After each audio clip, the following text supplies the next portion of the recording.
Hello there, guys. Just noticed that Boris Johnson's tag has just turned to an identification number. So when I have noticed on a couple of the tags that are coming up that they're coming up with these identification notices. So I don't quite know what that means. I need to learn a bit more about that. So hello, and again, welcome to my crack book, which is over on my Twitter. And I'm not sure if it is going to be later up on my YouTube because I am cutting so much shit out of my life right now. Like, do you know how many people here in this block are absolutely desperate for some form of help?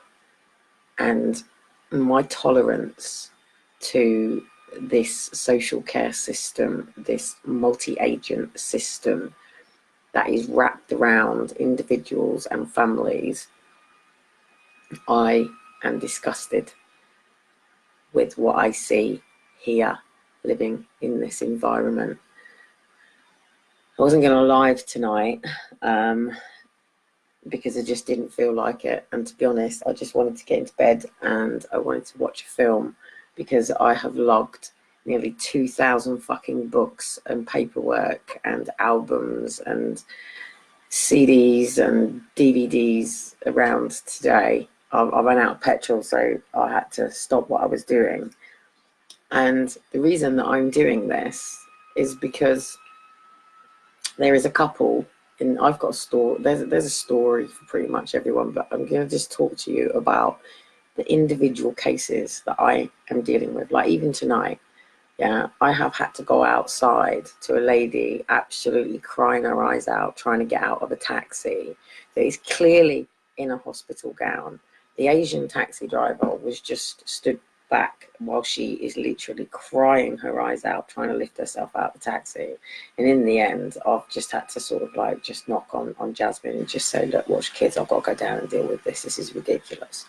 So I just sort of like said, look, love, you're on a hand. And I see this woman every day in and out of her scooter and backwards and forwards to hospital all the time. People can say that she's a malingerer, but she is in absolute pain. I have just had to watch her scurry between wall to wall, holding on to the wall because of the level of pain. And she said to me that she has a gallstone or something stuck, but also her toenails are like so long and all of her legs are completely swollen, and she lives like this every day. I then have another old man here that's been and had his balls chopped off, and I can say it because it's quite public and they all know that I blog and I talk about it, because I always laugh and say I could do a whole fucking documentary on just the people here. You know, they won't even let this man use the toilets downstairs, even though he's got a catheter and he's got all of these things in place. So if he wants to go out for a fag or go and chat to people or socialise in our community garden, he's got to go all the way back up to the 14th floor to be able to go and use the toilet. As you know, I helped Graham out, who lives here. Graham was as he will say, he is the greatest sports film director, and I have moved his videos and his things out. I've spoken to one of his cousins today. You know, the backstory and the things that he rants about are coming more and more and more true. But at the end of the day, him and his partner lived in a home that they got evicted from, and they didn't get evicted from it because they fucked up. They got evicted from it because the landlord hadn't got all the work done and it wasn't to legal requirements to rent out anymore, and they were going to take him to court as a landlord. So he decided the best way to deal with it was to not be a landlord and put his house up for sale and evict them. So that's what they did. And literally, Portsmouth Council was there on the day of this eviction, and they allowed for a couple to just walk down the streets, because at the end of the day, they were told to get their belongings out of the property, but neither drive. Both are on government pension benefits. They don't necessarily have a proper support network. So it's like, what are they meant to do? So at first they put them in a travel lodge, because at the end of the day, there is a care of duty. They weren't made intentionally homeless. Well, they were, but they weren't. And then they've come here to a Roberts Centre. Now, Roberts Centre is like Save the Family, where my kids were taken from. It is a organisation that run, funny enough, there's a judge on the board of it, and social workers and all this sort of stuff, and solicitors and things. But at the end of the day, they provide accommodation and support. Supported livings. They attend the property up to 4 or 5, 6, 7 days a week. The reason that they attend this property is because, one, they're checking that their TV is still there and there isn't any fires, and there hasn't been any parties or things stolen and smashed, and that you've left your money on the side for your service charges. Unless they're doing debt management, that is pretty much all they do. I know, because I lived in a Roberts Centre. I had to stand my boundaries, because they felt that it was acceptable to enter the property when I wasn't in there to do the inspections, which also meant it entering my bedroom. And I said, sorry, there are boundaries, and you have to accept that there are boundaries. I am appreciative that you have to treat me like every other client that comes in here and you walk through my door. But I am setting you a boundary that if I'm not in the property, you come in, you go to the kitchen, you leave the note, and you leave. You know, you don't go into my, or the bathroom. You don't go into those 2 personal spaces. And that's it.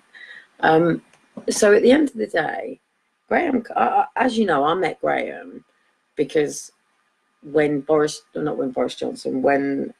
Trump was coming to Portsmouth, Graham was very drunk outside, ranting about, you know, what was going on, and saying Boris is going to be the Prime Minister and all of this sort of stuff. And he had all the police around him. And they took Jenny from him and put Jenny into a B&B.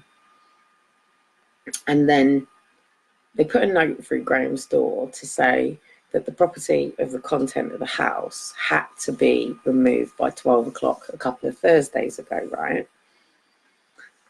So anyway, the council went to his property and they agreed that they would take the items of their house and that they would store them. So Graham and Jenny have been going down, they packed the property, blah, blah, blah. They're not allowed back in the property now. So apparently a little van turned up and took a couple of items and then told Jenny that she couldn't take anything else, and that was it. And it was just going into storage. So pretty much everything of Graham's and Jenny's, like all Jenny's knitting needles and all her personal items and you know, just normal everyday little items and stuff, were all in the property. All Graham's books, CDs, all his albums and all this stuff, all the things that somebody of, he'll be 72 on the 11th of this month. Sorry, 62, he'll be 62. So 62 years of gathering books, CDs, all personal items, bits and bobs that people have when obviously they have homes and things like this. Now, I know the significance of losing all of this because prior to Aaron and Faith being taken, when we went into the interim property, they literally just locked the doors on me, and that was it. I wasn't allowed access to get my property, and then they ended up moving it and it just got all damaged, and that was it. I lost the entire content of a 4-bedroom home. You know, my Christmas decorations, the years and years of Liam and Daniel's cards and things that they'd made, and you know, all those like really, really important things that, you know, you yeah, and I took all my books and all my CDs and just took them to cash converters and got them, you know, used them for my train ticket to get to London.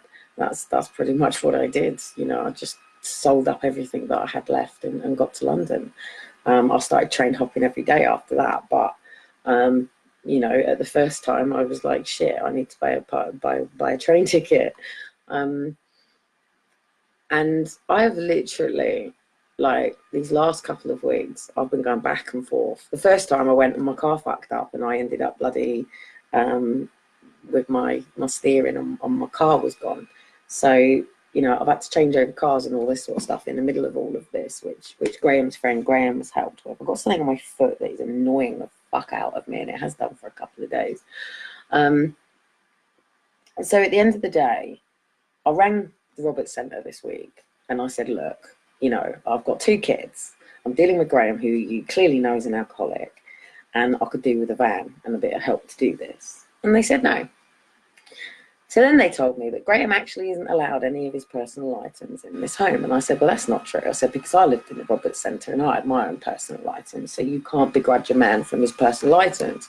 I said, also, he's got a solution with these items. Some of it is up for sale.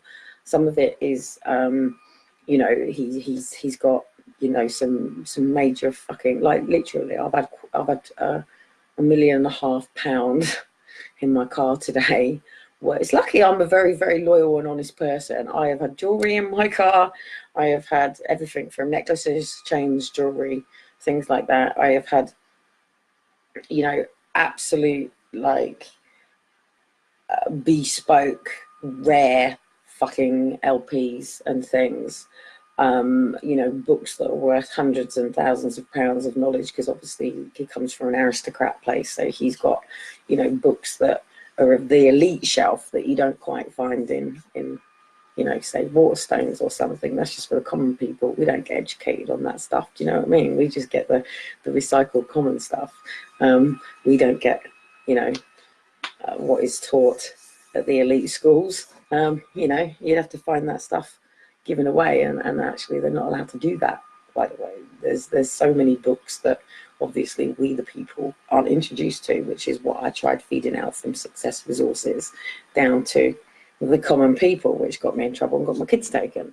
But at the end of the day,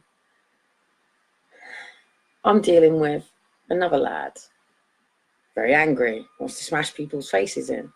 But then when you look at the fact that his father is all over the papers for completely fucking walloping and going off on a judge, and what he did to the person with the stabbing and the levering, and a lot of the kids around here have got dads in prison.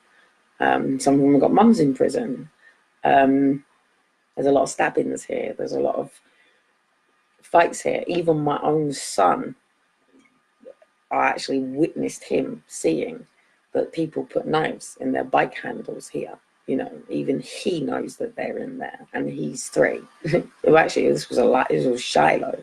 Shiloh was very aware. He went straight over and took them straight out before they come into the park, and that's a 1-year-old.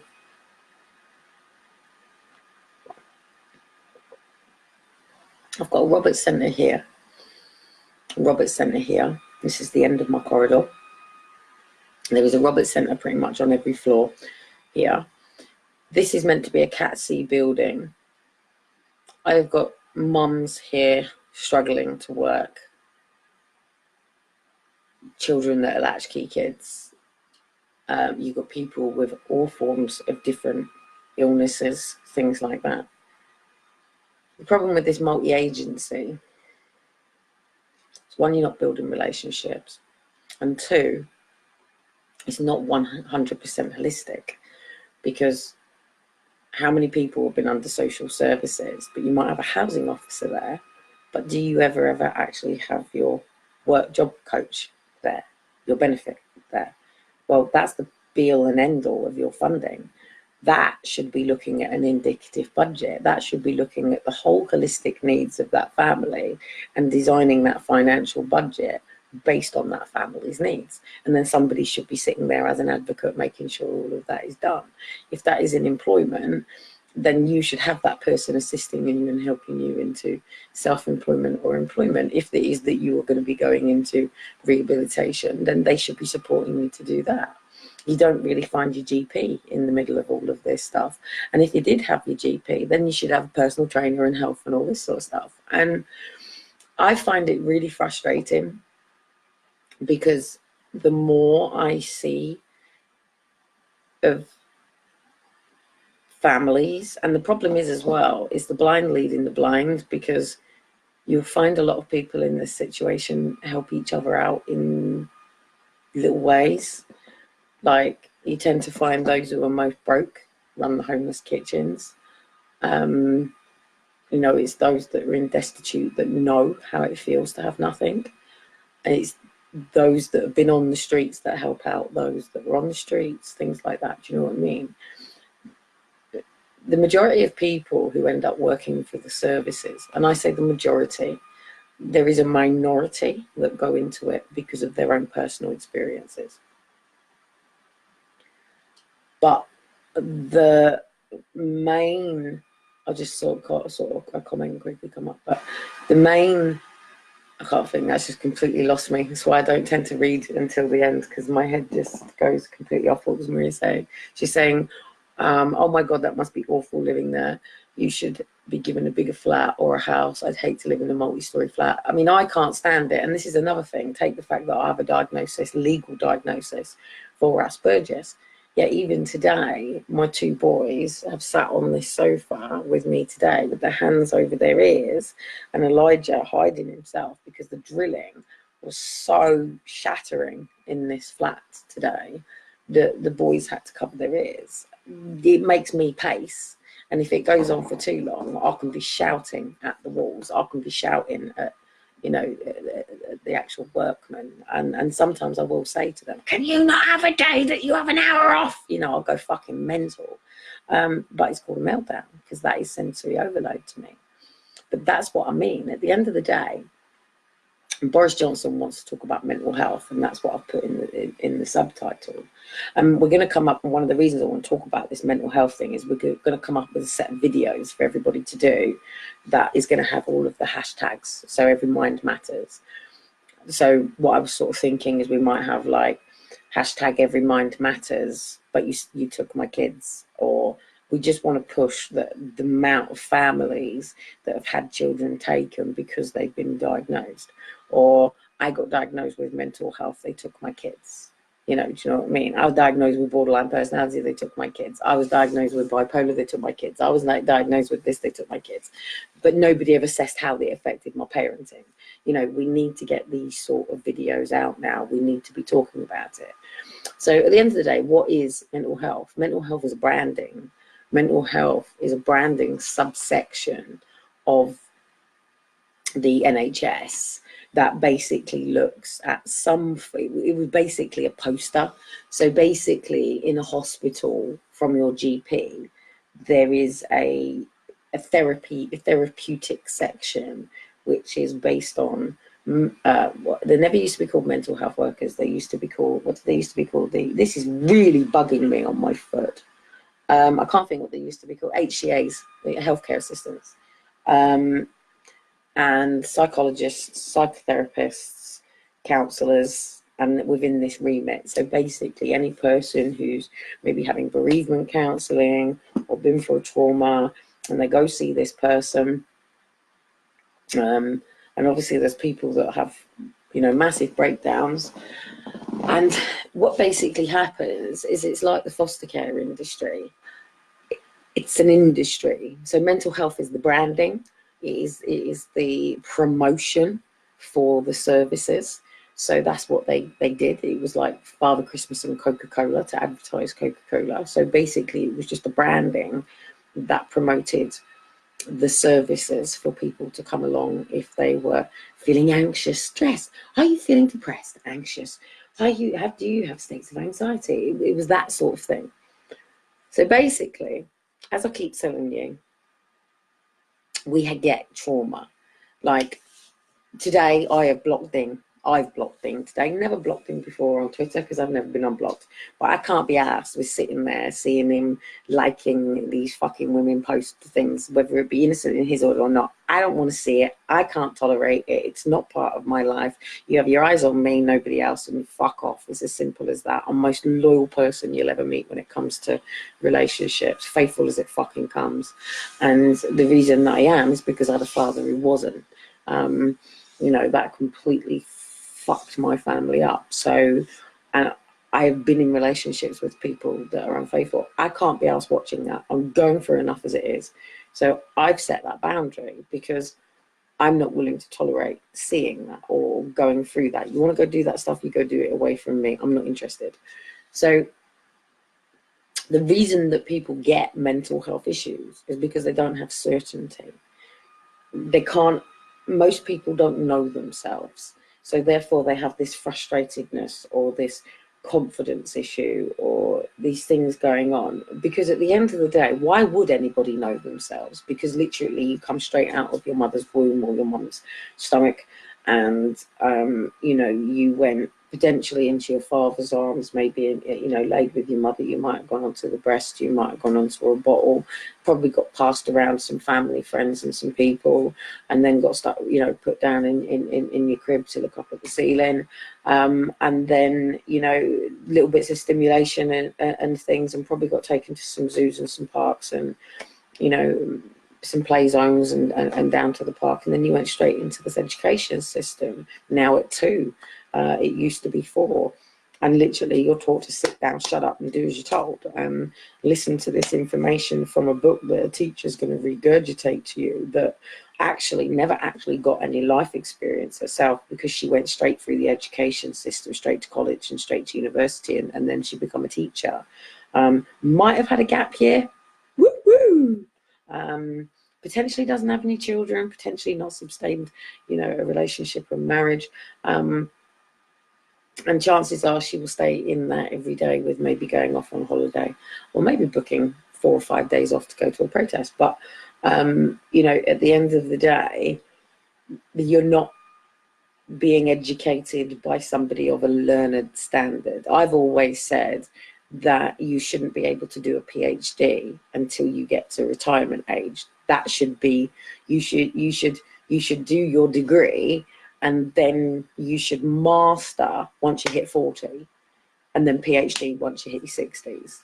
And I think that that's how they should stagger that out. You shouldn't have 21-year-olds with PhDs. How the fuck can you have a PhD when you're a 21-year-old who's probably, what, you know, I don't know, something derogatory that I could maybe say about somebody, or, you know, at the end of the day, they just don't have the life experience.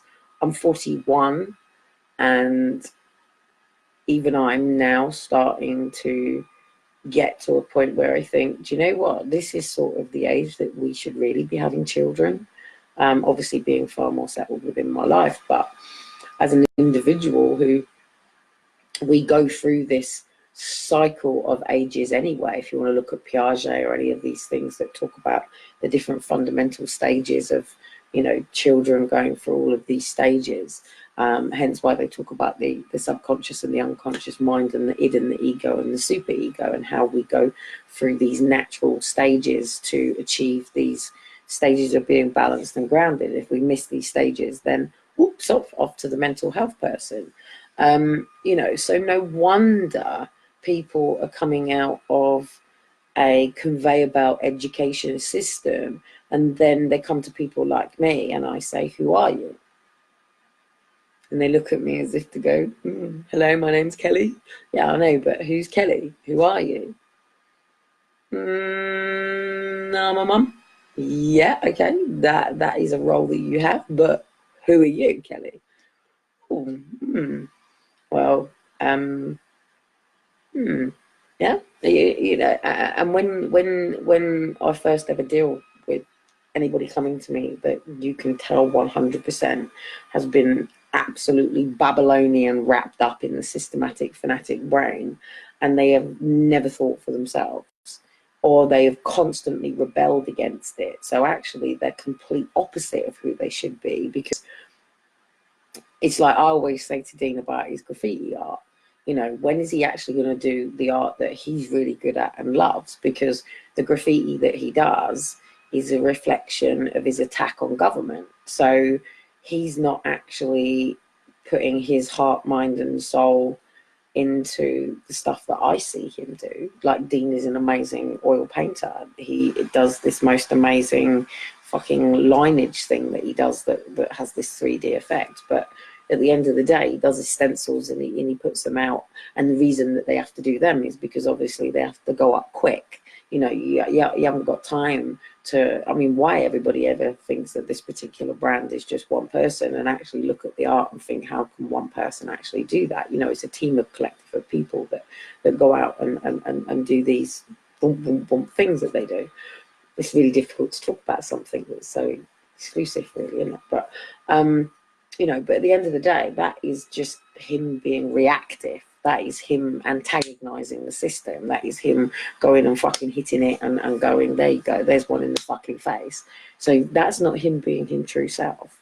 That's him reacting to the environment that was around him.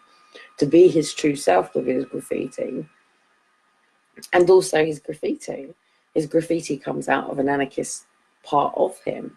You know, he used to, when he was a kid, he used to steal sprays from Halfords, and just find things. So, you know, like I've said, and it'll be in Dean's book next year. You know, he talks about it often. If he does talk about things, you know, he does talk about running away from foster care, having 2 sexual attempts on his life, a couple of other things. But, you know, when he ran to the streets, you know, he was just finding bits, you know, he's living in and out of squats, you know, making squat furniture. You pay a fortune for fucking squat furniture now. You know, these were actually doing it to live. They were taking carts to make into beds because that's what they needed. And I'm absolutely covered in bruises from today, guys, because I have lugged so many fucking boxes today, and fucking heavy boxes at that, and dragging boxes. I bust my finger, bust on my, seriously, I'm stiff as a brick. I'm trying to crack my ankles and all sorts at the moment. It reminded me today why I don't work in normal functioning work, because I just couldn't imagine it. I couldn't. Even Graham gave me a big hug today, and he said, I've eventually learned you are not a morning person. I said, Graham, I am a morning person. It's just that my body's not a morning person. And, you know, I wish it was. Well, actually, if I had this is the problem.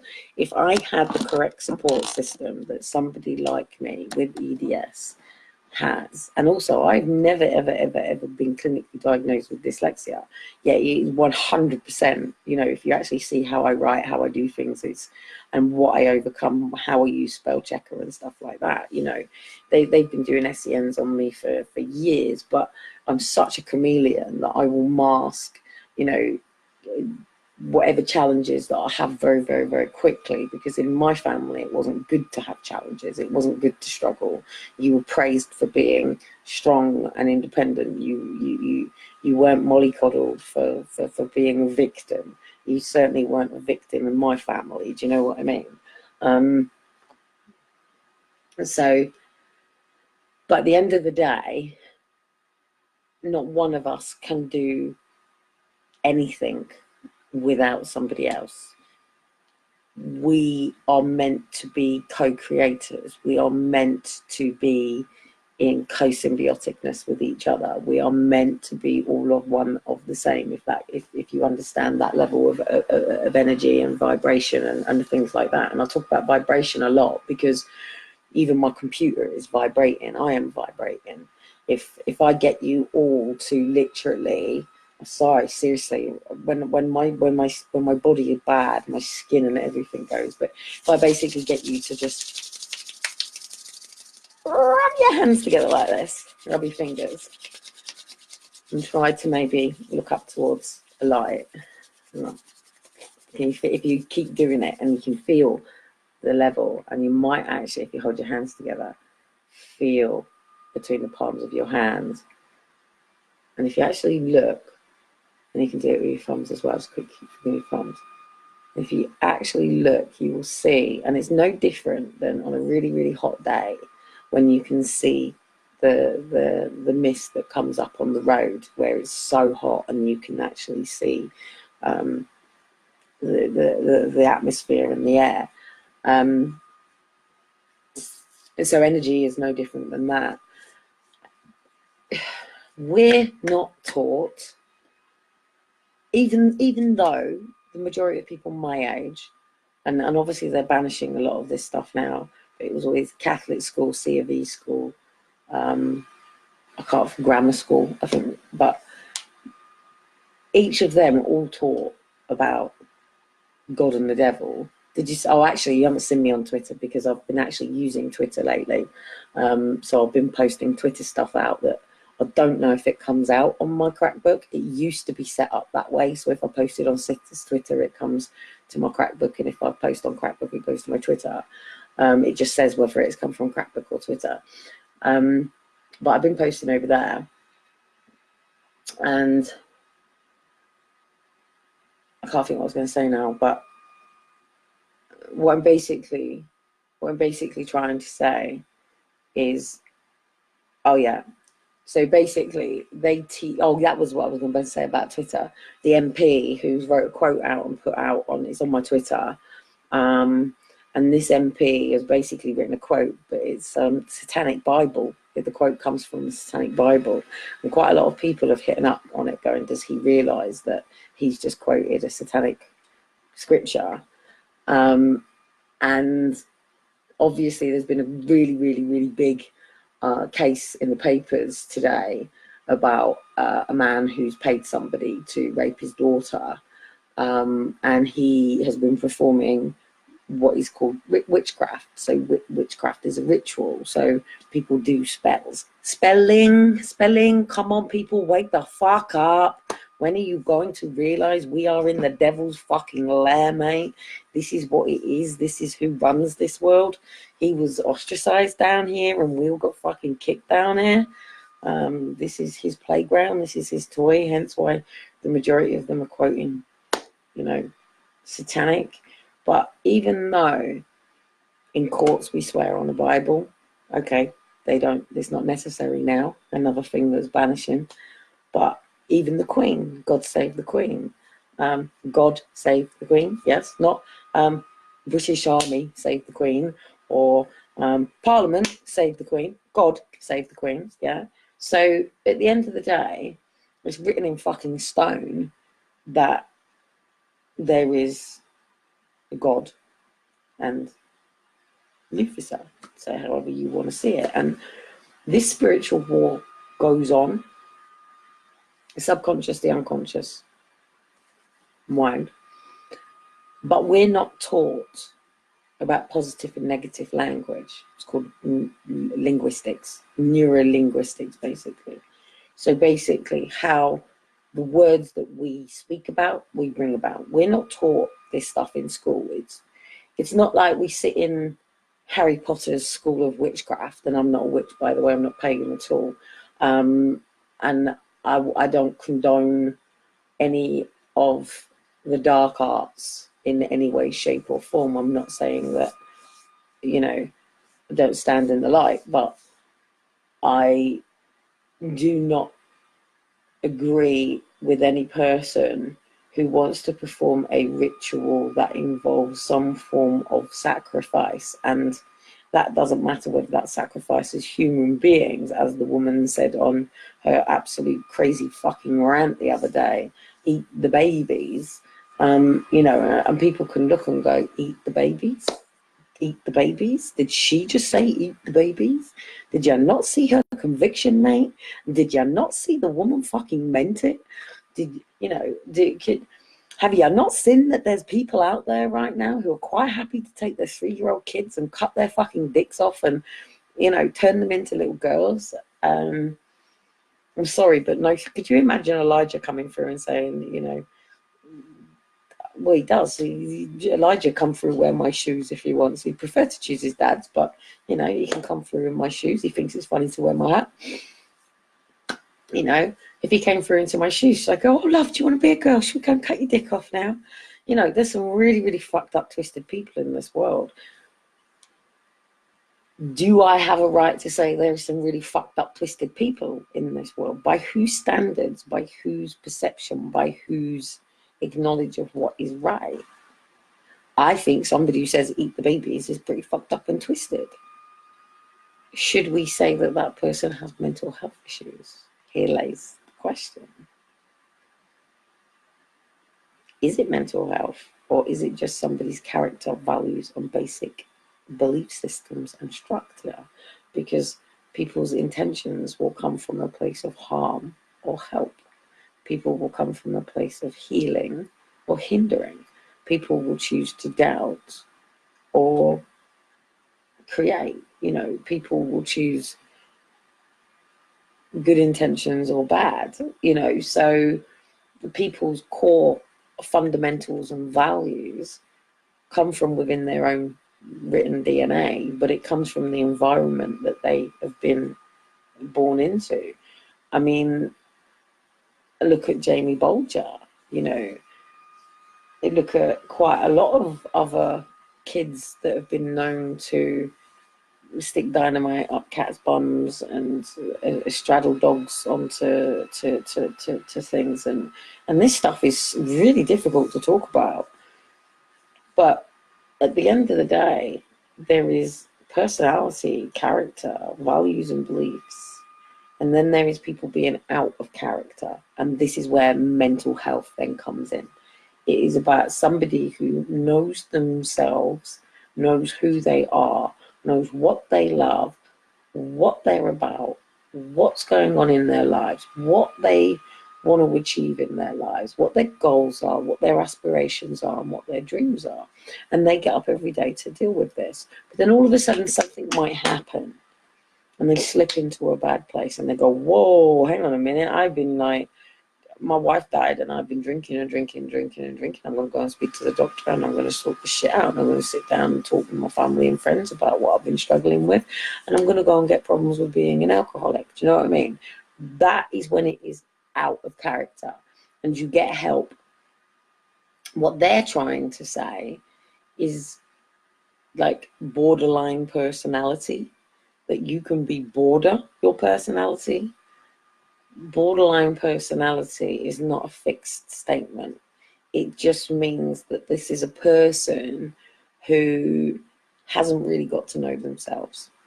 That's it. So they don't really know what fashion they particularly like, and they live quite monotone. You tend to find people in black. This is actually navy, by the way. You know, you tend to find people in black normal stuff. They might wear some jeans, they might wear some leggings, you know what I mean? If I'm talking about women, they don't really have an expression of themselves, of their identity. It might just be they can't afford clothes. Excuse me, guys. It may, yeah, so it could just be that they didn't have the sorts of parents that could afford for them to do a hobby. You know, they never thought about maybe expressing in this area. I mean, look at how many children are artists. Every child is an artist. Every child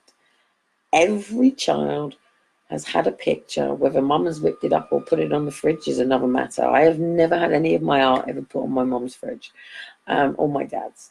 In fact, I don't remember any of my drawings being put up.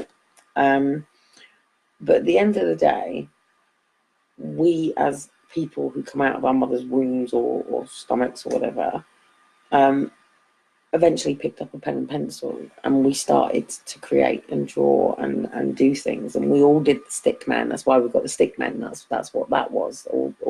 They're in pretty much every city. I've seen a couple of them get taken down, but most of them, not all of them, got took down. Actually, some of them have been laminated and protected, so quite a lot of these art gets protected by the council. I've actually been honoured and privileged to maybe see some of this. I have to be really careful because I'm not allowed to talk about this stuff. It's really difficult. How do you not talk about this stuff when in fact it was really funny, because when me and Dean first got together, I actually spent quite a lot of time out when they were doing all the spraying and stuff, but I couldn't post on Facebook like out spraying or take any photographs or put anything up, and it was like this whole chapter of my life missing. And okay, if it's not on Crackbook, does it mean it didn't happen? But obviously the whole point of me having Crackbook is that Crackbook is like my journey, my log, my vlog, it's my storyboard basically. So you know, so having the little things of what I do and how I spend my time and things, to then not have it up is quite funny. Like, people don't even know you know, the story of me going into labour with Elijah, being up at 3, 4 o'clock in the morning, waiting to hit this wall in Little Hall, and you know, saying to Dean like, you know, and then going off and visiting his dad and having to drive back to Guildford and stuff, and getting these love stencils up in the middle of the fucking road while, yes, I was in labour. But yeah, you know, so fun times and all of that. But, you know, when you've been through an education system that is literally railroading you through to be part of what was the Industrial Revolution, then, you know, how did you ever get to know yourself? How did you ever really get to truly ever discover who you are? You know, those who go to comprehensive schools potentially get like 2 hobbies or interests. Those that go to private school, and I know, you know, my sisters grew up in private school, so I got to see the difference in their activities in comparison to me, who was in a state school.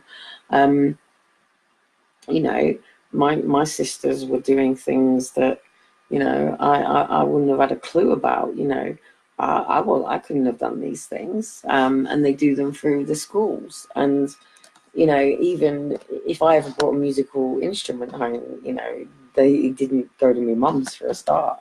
In fact, I don't think any of my parents liked me expressing much of my music interest. You know, I spent most of my time in a Walkman, and that was considered very isolating, you know, that somebody ignorant, that somebody would put a Walkman on and get out of the world. You know, there was a time when if kids, sorry, I'm very fidgety tonight.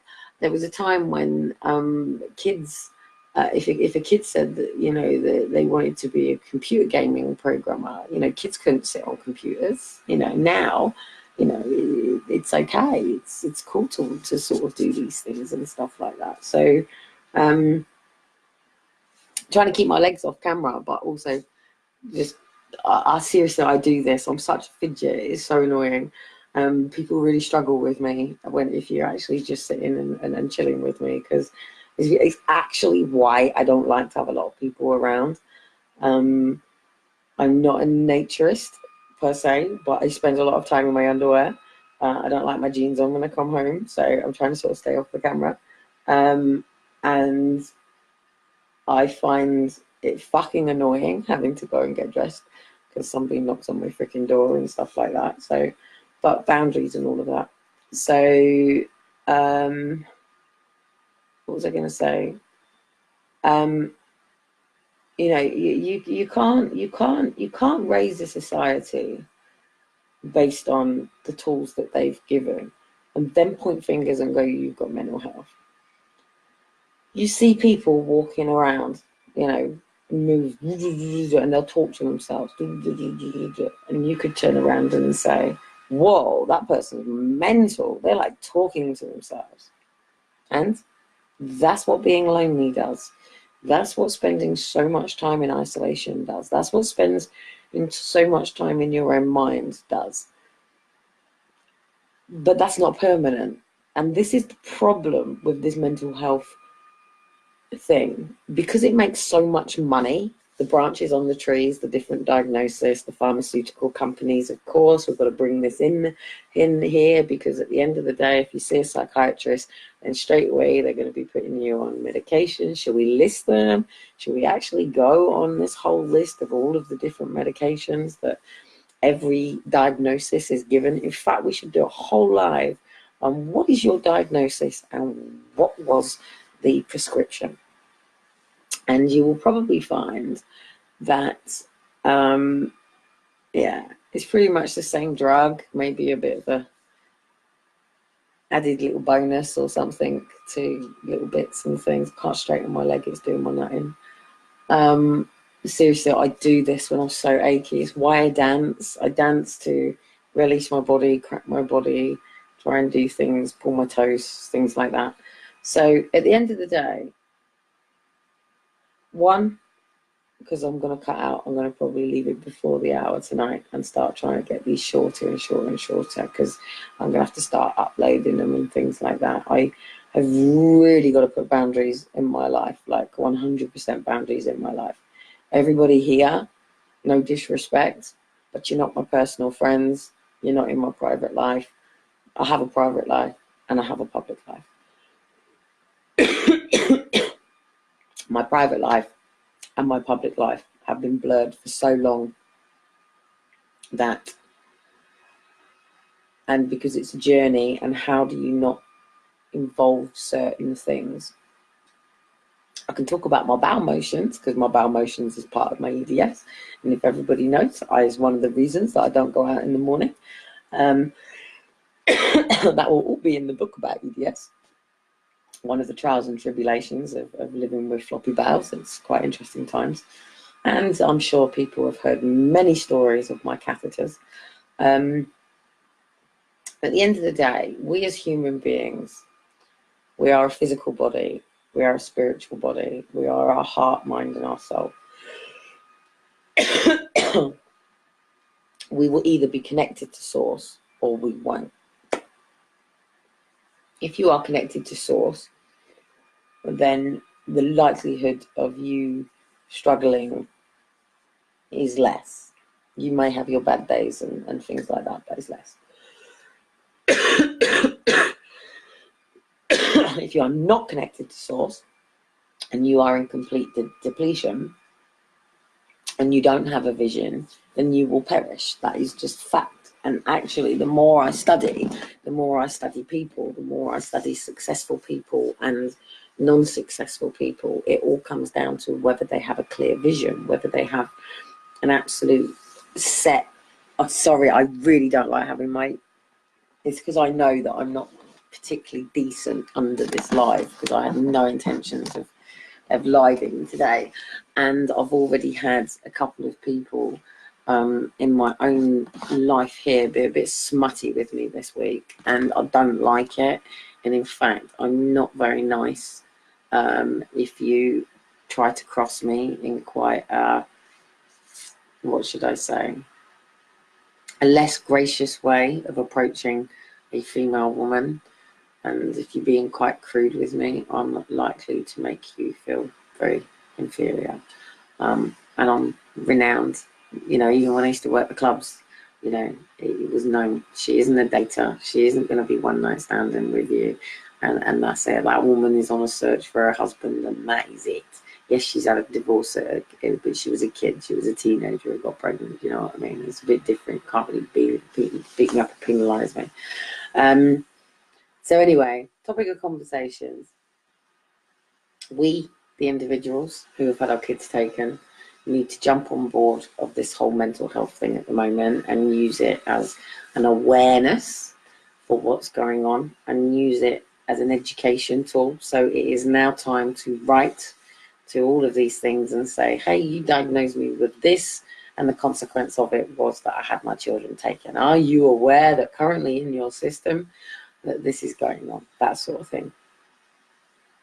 And then also the fact that, the amount of children now, because they have been taken, are now dealing with all of the labels they want to put on mental health. So that may be attachment disorder, which then breeds narcissistics, and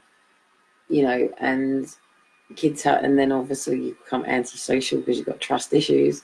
If you've been sexually abused, then, do you know what I mean? Go back around the houses with all the branches of the trees, can't we?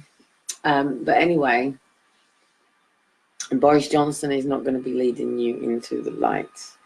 We are going to potentially be going with a no deal. In fact, we can't make a deal. I don't even know if they're true business people. I don't even know how they're making a deal. How do you make a deal? Like, that would be like somebody who says, look, Kelly, I really, really do want you to be coaching me. I want to work with this seriously. Then I have to actually sit down with them and go, right, this is the expectations. Like, no different with social services than coming to work with me.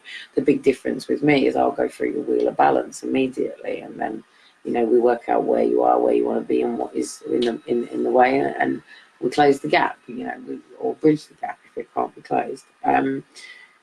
But we have to sit down and we have to negotiate, how this is going to work. If I'm working with somebody who's an alcoholic, I am different I don't mind if you turn up drunk. I'm not going to tell you you can't come and deal with me because you're drunk. Now, obviously, if it was a hospital, obviously, if it was, you know, a service and things like that, then they have to say no alcohol, blah, blah, blah, blah, blah. It's different with me. I'd rather, you know, if you don't turn up because you're drunk, then you're going to go out there and just get drunker, aren't you? So that's a bit pointless. I'd rather you turn up drunk and we can sober you up and talk to you. That's all part and parcel of it. Do you know what I mean? So, but obviously in my world, I don't tend to really, that's all my probate work. That's all my like pro bono work. So working in social care and drug, alcohol, rehabilitation stuff is all my pro bono. It's all the corporate side. That's where you flip the money. That's the main thing. You know, it's actually kept behind closed doors. If you've got to help somebody's son who's maybe got a bit of a drug or alcohol problem, nobody wants that to be known about in that world. You know what I mean? You get someone like me and very quickly it's done and dusted. You paid a lot of money, everything's good, and you know, you've got to explain to the father that he really needs to stay at home and do something with his son, that his son is craving for his attention. You know, because that's what it comes down to at the end, doesn't it? Our relationships with our mothers and our fathers. So at the end of the day, if our children are being taken, is it not just causing more and more mental health, more systemic branches of the trees? Because at the end of the day, it was trauma. It's all about trauma.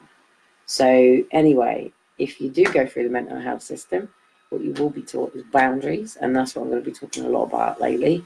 And I'm going to be talking about what you think is acceptable and what you think isn't acceptable. And I'm going to be asking myself these questions because it's where I am in my life right now. I'm actually in a really strong place. I know I went through what I went through these last couple of days, but I needed to do that. I needed to go there. In fact, since I come off of the streets, I haven't really been able to just lay down in a bed by myself because, you know, I've been pregnant or had the babies and they've been in bed with us and they're 2, 3, blah, blah, blah, blah, blah. And even though this futon is a fucking nightmare because it's got a big bar that runs right down the fucking middle, so I've got 2 sides at the moment and one of them is a bit bump. But, you know, it was free. You know, can't grumble, can you? You know, so for me to just take some time out and really just bury my head in the pillow and go through what I went through, it's good. It's good. One of the problems with this country and one of the problems with the British people is we soften everything. We tolerate. The devil's greatest trick was to get us to tolerate stuff. So we can walk down the street seeing homeless people on the streets and it just is, it becomes tolerable and it's just part of society. It's just the way it is. You can't change it. There's nothing to do about it. It's just the way it is. You know, where you can live in a block of flats like this and pull out outside to bring some boxes in and hear a kid shouting and screaming and stuff, because that's just the way it is in a place like this. And things arguing and bloody hell, when I was living in an army in Vice, you want to see TVs coming out the fucking window. And yeah, you know, come on, people were shooting people. Why does somebody shoot someone? They don't do it because they're blatant fucking murderers. They do it because it's either somebody's done something to them and that's the only way they know how to hurt them, or they're trying to protect themselves. And this is why psychology will never work in this country, because people have never ever, I feel so privileged, like seriously, I mean, I couldn't have designed something so great, do you know what I mean? To actually be able to step out and not be so cellular to one thing, to be one field, to actually step back and see all of the fields and all of the angles and everything that's going on has been an absolute, like, you know, wow, like seriously, wow, to be in even this situation that I'm in now. You know, I was talking to one of the council workers about it, and it was like, if I hadn't have done this, if I hadn't have made the decision to do this, I never expected to lose Aaron and Faith. I really didn't. I never, ever, ever for one moment ever thought that really was the way things were. But I made the decision to come into the place to get a better understanding, because I didn't feel that I could design something or speak from other people's point of view if I didn't know what to do. The university lecturer said to me, Kelly, you don't have to be dead to be a great mortician, you know. And I said, I know, but if you actually died and come back alive, then aren't you the better person to at least talk about death and what was maybe there? And, you know, we've always had this debate on whether people who have been through sexual abuse make better therapists than those that don't. And I've always come from an angle that I've always found it very difficult sitting down with therapists that have never been through any adversity, who've never overcome these challenges. And I actually find it easier sitting down with somebody who has actually overcome it. And also, one of the problems with psychology and why this whole mental health thing doesn't really work properly is there's too many red tapes in terms of, it's not about confidentiality, but it's about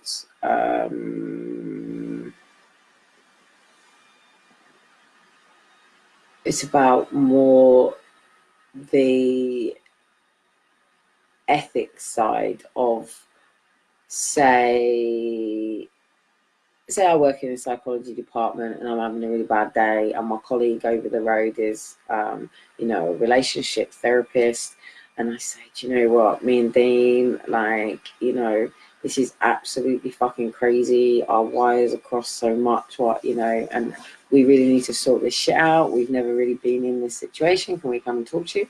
Like, I couldn't do that because she would be a work colleague, so therefore there would be a conflict of interest. But wouldn't it be better to have a network like the days where you had the butcher, the baker, the candlestick maker? The problem that our country has created is it's prevented open relationships between your family, your friends, and your community. It's made it so someone like me, everybody thinks I'm a complete raving nutter to talk about my experiences and what I'm going through on Crackbook and to talk about it open and publicly. But hey, you know, everybody's loving the documentaries of the snooker players that were doing coke and, you know, alcohol, who went through this whole battle, and everybody wants to hear about it. You know, and now they want us to talk about mental health. I have every reason to be able to sit there and go, you know, every day I overcome battles with suicide. Every day I overcome battles with, you know, depression. No, I don't have a drinking problem. No, I don't have a drug problem. I don't have any eating disorders anymore, but I have been down there. In fact, before I go, I had the most amazing experience the other day, and I wanted to do a whole blog about it. But I actually borrowed somebody's bathroom the other day, and guess what was in the corner? Scales. I don't own scales. I will never own scales. And the reason that I don't own scales is because I spent a massive chapter of my life getting on, getting off, getting on, getting off, going to the toilet, making sure my bowels were empty, making sure I'd been sick, getting on, getting off, checking in the morning, checking at night, checking through the day, trying to find the point where I was at the complete lowest of my weight, checking whether the scales work, actually applying things on top of the scales just to make sure, and reweighing them on another set of scales just to make sure that these scales were okay, then actually going and doing it, and actually going into other people's houses and completely removing every item of clothing in the bathroom in order to be able to check myself on their scales. That is making sure I'm sick and emptying my complete bowels. Hence why I don't have scales. I had this massive problem after each of my kids where I could never, ever just get past that 10 stone mark. And when I couldn't get past it, like, one, it kills my body if I'm over 10. If I go over 10 stone, my body really suffers. And the problem is I would then pip at 10 and not be able to get under it. And then I'd go so fucking stupid. Like, I mean, I'm going back to like when I was 17 to 20, 21. And like, I was running 6-7 miles a day. I was going to the gym for 2 hours a day, including the aerobics class and the gym. and I was working as a youth worker in the evenings, and I was a mother of 2 children at the same time. So yeah, so I was literally getting up in the morning and going to the gym for 2 hours, and then going to work in the afternoon, and then getting home from work and going for a 7-mile run. Not eating and sticking my fingers down my throat every time Graham took me to the pictures. So I would go and eat shitloads of popcorn and devour my hot dog and eat my ice cream, because Graham was always very good when he used to take me to the cinema and make sure that I had every treat that I actually wanted, all the sweets that I wanted, the hot dog, the tomato sauce and the mustard, and the big thing of popcorn. And then I used to go to the toilets and throw it all up. In fact, I don't know whether Graham knows this, because he used to spend like 50, 60 quid for us to go to the cinema, for me to then go to the toilets and you know, and he'd say, "You all right?" He'd say, "Yeah, fine, fantastic, now let's go for a meal." And then I used to go toilets, and I don't think he ever actually really knew, apart from the fact that I ended up 6.5 stone.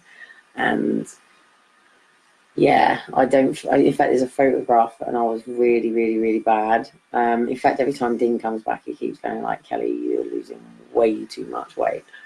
So, my issues, like, I cannot stand fatness. I fucking hate fatness. Fatness just grosses me out. It's my worst fear. I don't like fat people. I don't like being around fat people. I can't tolerate fatness. And the reason that I can't is not because of the person or the individual. Well, it is actually because I just think it's lazy. They've got no structure. There's no love there. Somebody who's really fat does not love themselves. I'm sorry, but you don't. And I know how it feels to be that fat person who, and when I say fat person, I was a fucking size 18, for fuck's sake. You know, that's fat. I'm okay, that's not fat like 24, but then going into complete obesity and complete grossness. Like, it's gross. I find fatness gross. I'm sorry for anybody who's sitting here fat, but be honest and open with yourself. You are fat. Look in the mirror and go, "I am a fucking fat bastard who doesn't look after themselves, have no self-respect about myself, and I have such low self-esteem that I would rather stay behind this blubber hut." And I can say this from this point of view, because I have battled with my weight for years. Battled. Every child that I have had ballooned, put on the weight, battled to try to get back into some form of normality, because I'm sorry, you cannot find a place of acceptance in a fat world. And people try, and they do these big magazines for the big women and how big is amazing, but that is just softening it. That is just completely softening, gorging on. Nobody gets fat who eats healthy and loves themselves. Not unless you've got massive thyroid problems, you know what I mean? That's different. But even thyroid problems can be underhanded. That it's just laziness. It's just sloth. It is a sin. It is a sin to be slothery. It is a sin. It is like pride. It is a sin. And yeah, so for me to go into that bathroom that day, and all of us sit down on the toilet and go, "Whoa, shit! Scales in the room. Like, this hasn't happened for ages, years." And you're talking to somebody who used to have like the most horrendous talcum powder problem as well. That's how I dealt with what happened to me as a kid. Just talcum powder. You could blow talcum powder off me. You could walk past me and a cloud of fucking talcum powder would just go everywhere. This is why I know, like, you just see certain chapters, but you don't see the fucking battle. The stuff that was thrown at me, in court. And this is what fucking annoys me, because, like I said to the judge, I was 15. I was 15 when I was taking overdoses. I was 15 the first time I tried slashing my wrist, and I couldn't go through with it. I didn't even bleed, and it didn't even leave a fucking mark, because, like, how anybody just pushes a knife through their skin, I don't know how they do that. Like, I don't know. My sister was a self-harmer, and, like, yeah, like, how they do it, I don't know. I don't get it. That's like drinking. Like Graham today, you know, Graham completely pissed himself, you know, on and off all day today. And, you know, he just says it's just water. But it stinks. But he just says it's just water. So yeah, me and scales and me and fatness is, yeah, I'm actually panicking about giving up smoking properly and you know, giving up feeding Elijah, because one, I know breastfeeding keeps my weight down, and smoking is a food suppressant as well. So I don't particularly eat very well at the moment. It's one of the first things to go out with me, and you always know if somebody is battling depression because the first thing to go is their appetite. They might sleep more. They might start saying to you, no, they don't want to do things. You always know somebody who's really battling depression because you can't set in stone something with them the next day, because they know that they might not be able to cope with it that day. So if you've got a friend that you start, you know, you go, oh, you're coming out on Saturday, or you're doing this, and eventually it starts to be, oh, no, I've got this on, or that. You might find that your friend is actually just sat at home, curled up on a sofa, and is really battling depression. Where does depression come from? Depression comes from not being able to think for yourself. That's where it comes from, because you get to a point where you have so much dogma going on. You have this person saying you should do this person saying you should do that. I cannot cope with having somebody so out of line with my core values and beliefs. It was like Aaron and Faith. When Aaron and Faith were taken from me, you know, like Faith ate like raisins and cucumber and carrot sticks, and she loved their avocados, and you know, they juiced. You know, Aaron used to like to put the apples through. They juiced. When they were taken, they were put with this absolute fucking 52 fucking stone fat cunt and this blubber of a fucking woman who was shoving my children with chips and chicken nuggets and custard cream biscuits and vile creamy fucking cakes and shit. And, you know, to somebody with EDS, that is like really bad. And please remember, I have a diagnosis for EDS. So if you find me very blunt, tough shit, I say what I say as I mean it. It's how I feel. You can't change how I feel. It's my experience. It's what I've been through. And to place my children from somebody like me, where I'd just been jumping out of an aeroplane, I just climbed up Snowdon, and I just like, yeah, you know, I did these things, and then all of a sudden my children have been placed with, you know, the Michelin man, and I hate it. I've got a lot. It's not just that he's fat that I hate him. I hate him because, you know, this pubic hair was this greasy old fucking. Seriously, you want to see him trying to get out of his fucking car? What Jabba the fucking Hutt. And I can't stand people that are like Jabba the Hutt. Can't stand it. It's the most vile. It reminds me of that film Seven, with a man with all the big rings that sits in with his face in. That's what sloth is. That is just lazy behaviour. So anyway, placing my children with that family took my children so out of their core, because how can somebody who shovels a fucking load of shit in their body on a daily basis come from a point of view of somebody who doesn't? So they shoveled shit into my children, giving my children fizzy drinks. Like, I get fucking fuming if you even bring a Coke bottle anywhere near my children. Like, the girls, they'll turn up, they bring the fizzy. Don't put it on my side now. Don't put it anywhere in front of my children. My children don't see that shit. I'm not ready for kids that want to kick and scream. They'll learn about that stuff before they ever fucking see it, mate. Because I don't want that stuff being the norm. It's the same with me smoking. I don't want my children seeing that as the norm, because it's not. That's out of character behaviour. You know, we talk about all this fucking plastic, but it's the youth of today that's creating it. You know, it's you know, we didn't have McDonald's cartons and fucking shit and all that. I think we had Wimpy, didn't we, with a little bag.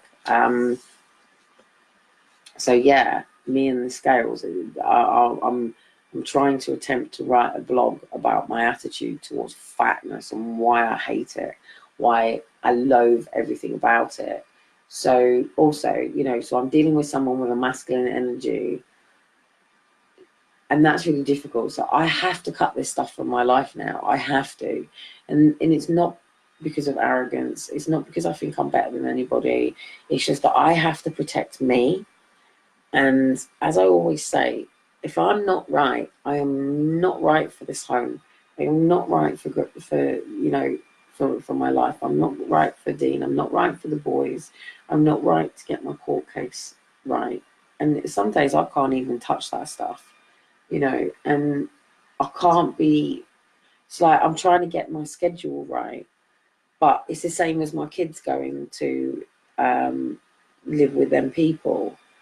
They weren't thinking about my kids' skateboarding time or, you know, their health activities. Like, they don't think about a mum who gets up and goes to the gym in the morning. Like, that just wouldn't even enter their understanding concept. What, running on a fucking treadmill or going out down the river and going for a run or trailblazing up. Like, that's what I spend my time doing. I'm a trailblazer. It's what I do. I love it. I love trailblazing. Running is a massive big part of me. You know, so how can anybody have any concept or understanding of anybody like that? But also, could you imagine me being a social worker going into a home with fat children? I'd fucking remove them from the mum. Yes, too right, I would. I'd be like, you can't be abusing your children like this. Like, do you understand what you're doing to your child? Okay, not necessarily. You've got to put them through a whole fucking healthy re-education. If mum wants to be fat and she's got all fat and ugly after, you know, she's grown up and stuff, that's fine. But if you're actually poisoning and raising your children to be fat, that is child abuse. It is. It's child abuse. To be shoving your kids with fucking shit and allowing them to eat fizzy drink fizzy drinks, eat fucking shit. Look, there's a couple of bars of chocolate, and I don't mean bars of chocolate. I mean the bar, the couple of chocolate bar things that you give your children, but you don't give your children bars. You know, it's why I'm so fuming, the fact that, you know, it's all about the sweets and the fizzy things and the parties with the letters, like crazy. So anyway, that's not what I wanted to get onto, but I'm being harsh and fast because at the end of the day, by whose judgment? If I was to sit in front of a fat camp person, by whose standard is it okay to say, I couldn't do it, mate. I couldn't sit in a room with them. I'd be vomiting. It makes me that ill. It does. It grosses me out. I struggle. I really, really struggle with it. There's not many things I struggle with, but that is one that I struggle with. Like, I could never, ever have fat people in my core team. I can't. I can't do it. Can't do it. Can't do it. Because I need a healthy lifestyle. I need a healthy attitude around me. And some days I really, really, really struggle. And some days when I get up in the morning, I don't need a lazy attitude around me. I need right, come on, let's go. You know, get the pads on, get the things on. And I need that for my boys too. I need my boys to have that healthy attitude all the time, because people like us, if we slide mentally, then we do fall into depression. And then it gets lower. If the depression goes lower, then it turns into a suicide battle. Call it borderline personality. That's what I'm diagnosed with. So the systemics of the root of my problem means that I go through these ups and downs. It doesn't mean I'm borderline personality. It doesn't make me anything else. It just means that at the end of the day, I need my peers. I do. I need my peers. I have never really been judgmental that, you know, I do have big friends, small friends, little friends, tall friends, short, fat, stumpy friends, ginger friends, fat, black friends, white friends, you know, people who've been abused, people who've not been abused, people who would be snobs, people who are multimillionaires, people who have nothing to live on the streets. I mean, when my dad came to my graduation, he was completely like, whoa, that was a bit crazy at our party, because, you know, you had Mandy, the hippie, and then the jewelry owner, and then the elite of that, and then Dudar of that. And my dad was sort of like, you know, so now for me, I do need to find those peers. I do. It's important. It's important for me. And really pushing myself on my health, because if I don't have my healthy attitude and I'm not waking up, like, I'm going mental with the people around me at the moment, because my schedule is so important. Without my schedule, I fall into serious depression. Without my schedule, I fall into massive big battles of the mind. Without my schedule, I can't keep on track. It's as simple as that. So if you've got somebody writing and working with you on that, then they have to be in line with your values and beliefs. But like the psychiatrist said with me, Kelly won't allow for her values and beliefs to be challenged. Whose right is it to challenge my values and beliefs? They're my values and beliefs. They're my integrities, my decisions, my standards for myself. I don't want to be a fat person. I've been a fat person. It's fucking horrible. It's horrible. It's miserable. It's nasty. You don't have any energy. You're very tired all the time. You feel like shit. And then you want to whinge about why you got that type 2 diabetes and all of these problems and all these absolutely ridiculous health problems. But then you don't want to do anything about it, because you try to convince yourself that you're comfortable in your body when the fact is you're not. And this is the problem with this country. We soften everything. So if I have a couple of days where I get really disgusted with myself, really disgusted with the fact that my son asked me today whether mommy made any money so we can go to the shop today, you know, really disgusted with myself with the fact that I have been too tolerant, giving people chances and chances and chances and chances and chances. And it has been at the detriment of my life. Like, I live, do you know how wealthy I am? Like, with my shit together, do you know how wealthy I am? Like, I am considerably wealthy, and it's not grandeur. I just need to get my shit in order. I'm a very clever, intelligent person, and I shouldn't be living in this life at all. One, it was an experiment. Two, I wanted to put myself through this situation. But at the end of the day, I can move on, and I've been desperate to move on for a long time now. I've been trying to move on massively for at least 2-3 years now. Since, like, I said I was going to have 18 months when I got here. After 18 months, that was it. This was my place of rest. I was quite happy with the boys and I sharing. I had 18 months. I have literally been in a void, in limbo ever since. And the fact is I give people too many chances. I do. And I'm a soft shit for it, because I don't like to hurt people's feelings, believe it or not. I never ever intend. When I say I hate fat people, I'm talking about my experience. I hate fat people. If you're a fat person who's getting really offended by me right now, that's your issues, because I'm not saying I hate you. I'm saying I hate fatness. And that's my opinion. That's my perspective. That's me being open and honest and real and brutal. I don't like it. I don't like to be in that place. And then you wonder why you suffer with depression, why you have depression, why you feel shit about yourself, you know, why you don't really want to go out, why you don't like the clothes that you wear, why you dress like a man, why you do the things that you do, why you do these things that you do. And we have an epidemic of it. We're not like America. Oh, I couldn't cope with that, mate. Like, seriously, having the weebles wobbling in front of me in a place like that,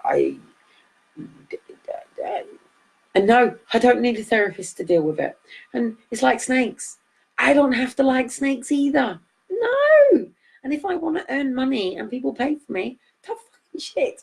I can be okay with this. It's fine. I don't have to listen to what you people say and tell me to do, because I have my own mind and my own thinking and my own understanding. And if I want my social media to represent a certain thing, it's my social media. So the problem with people volunteering for you is you can't give them their P45 and tell them to fuck off. And you have to be nice to everybody. You have to be kind to everybody. No, because do you know where it's got me? it's got me with 2 kids. I didn't manage to make money today for my kids' nappies. And no, I'm not having to turn to another friend to try to get me out of this situation again. And the fact that I'm now 5 days over the fact that my rent hasn't been paid and the eviction notice has been pended, and people can't see my situation. They don't know what I'm dealing with every day. They don't know what's going on. And the fact is, I'm not going to lose my kids for anybody. And there are people that have to leave my life. And I made it very, very, very clear today. People leave my life today. And they will be leaving my life. It's as simple as that. I will come on. I will do what I do with my social media. But I'm not people's friends. I am not people's colleagues. I am not people's associates. I'm a woman who is going through what I'm going through, who uses social media as a platform to communicate this, who is bringing out a book. And if people want to buy my book, fantastic. If people want to come and meet me at meet and greets, come to my workshops, come to my seminars, come to my events, fantastic. They will be ticket price. You'll pay, you'll turn up, and that's it. That's the way it is. You know, I need that boundary around me because I am being absolutely swamped and my time is being raped, and I've got people all over the place. And for some reason, they all seem to think that they're the only person that communicates with me. No, you're one of fucking 6, 7, 8, 9,000 people. And that's just in one network. There are many other networks. I deal with people here on a daily basis. People like me can deal with maybe 3, 4, 5 people. People like me can deal with maybe having a conversation with maybe 2 or 3 people at one time. And I have to protect that because even though it's a diagnosis, there are things about me that are different to other people. I can't live in a house with fluorescent lighting. I have to have dimmer switches. I have to have a different lighting switches setting. It's even now, I've got that light up there. It's driving me nuts. I've been sitting there screwing my eyes out the whole time. It's because of that light. That light is driving me nuts. So yeah, you know, we all have these quirky things about us.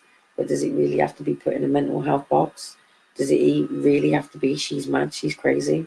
What, so for some fat person I've just fucked off today is now going to go out there and tell people what a cunt I am? But then there's probably some other fat person out there that will go, do you know what? She's fucking right, mate. I am depressed as fuck. I'm miserable as fuck. Right. She's done it. I'm going to fucking do it. Yeah? If she can look like that and be 9 stone, and she's come from what she's come from and gone through what she's gone through, seriously, I wish I had one of my before pictures, like my proper before pictures. I did on my old social media. It is all on my downloads, so I might be able to find it all. But you know, when I think it was in 2013 or 14, before I've even shaped up even more, I did a really cool before and after picture of when I was in court with the kids, to sort of like when I started running again. Running's not good for someone like me, by the way.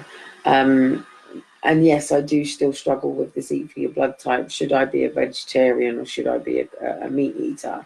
And that is a massive, that's my research this week for me. I have to make a decision now. Am I going to be a vegetarian, or am I going to be an O-type blood who eats red meat? That decision has to be made. And if I make the decision that red meat is right for me, I'm quite happy to eat a burger right in front of a bunch of fucking vegetarians because it's what's right for me. And that's what I have to say about getting older, becoming so much more stronger, is that my tolerance to what is being allowed to be tolerated in this country, and it's not just about this country, it's about our entire planet, it's about the entire world, that in one country we can have children completely fucking starving. In another country we can have parents that are giving them 6 or 7 cheeseburgers. There has to be a line drawn somewhere. There has to be some form of basic standard that once crossed, we have a system and support system that you can opt in or out of. It's not necessary. It's just that you choose to live the way that you live, and that's it. Just if you're fat, don't come across me much, because I won't be, you know, it's the way I am.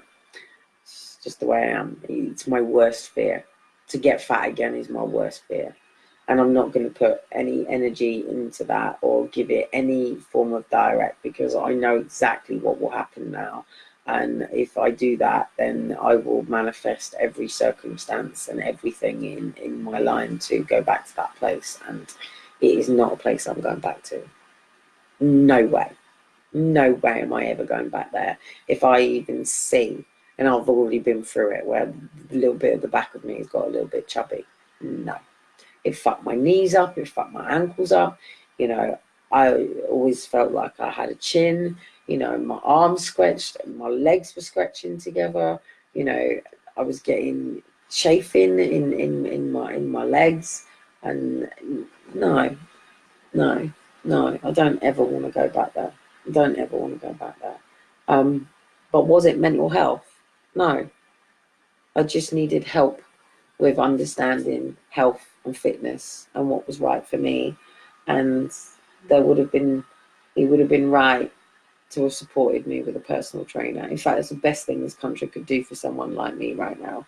That helps me mentally, physically, whatever. You know, give me my time in the gym. Yes, love it. Makes me feel good. So anyway, on that note, I've gone way over my hour. It's my blog, my vlog. I can say what I like. You choose to listen to it or you don't. You know, take what you want from it. If it helps you, it helps you. If it doesn't, it doesn't. But I'm on my mission, whether people agree with it or not. You know, I see what's going on, and I'm not willing to set back and allow, you know, the woman that I helped in today, covered in urine and as fat as anything. I'm not saying that I turn around and say I'm not going to help someone because they're fat. In fact, I'm more likely to help you because you're fat, because I would want to kick your ass and, you know, make sure that you get your true essence of oneself. And yes, you can radiate in being really big and really lovely, and you can have your joy, and you can be in a happy place. But the fact is, it's not healthy. And if you do find that place and you do go, do you know what? I'm 42 stone. I'm not going to put any power in that because I'm not 42 stone on mine. So. And you know what? I've got to this point and this is where I am. And okay, I get this, but this is what I'm going to be doing. To be contented like that's really good. And you will lose weight so fast. Just to say, for anybody who does want to know about all of this stuff, one of the best things for anybody who really wants to change their weight, no dieting, no diet, no diet, healthy eating program. Just eat right for you, eat right for your life, eat right for, you know, your body, not for anybody else's. And you know, if you're craving one particular sort of thing, then you need to have a look at what maybe your body is depleted in. And yeah, and that's my focus at the moment. I absolutely love Dean more than anything in the world, but both of us right now have come through way too much trauma. He has had way too many people hurt him and do a lot of damage. I'm not that person. I'm not here to do that to him, but I have every right to set my own boundaries, and especially with Dean, 100% especially with Dean. And if he doesn't accept that boundary, he doesn't accept it, but I won't cross it. Simple as that. Yeah, no, my tolerance, mate, zero fucking tolerance. I've had enough now. Had enough. And yeah, my body, my health, my life, my children, my relationship. Like, can you believe that there are actually people out there that keep trying to encourage me to give up on Dean? Dean being my life, the rest of my life. Are you fucking kidding me? Like, seriously, you know, I've got children with him. The amount of mums on my network that would be quite happy with me telling Dean to fuck off, never step back here again, shut the door, and not let him see the kids. Wow. Like, I have been absolutely gobsmacked. Don't take my silence for weakness, mate. If I'm not saying something, it's because, like, I'm shell shocked by the amount that this goes on, and I'm not surprised we're ending up in such a fucked up country. And being one of them sort of single mums is no different than a fat person trying to convince themselves they're okay about it.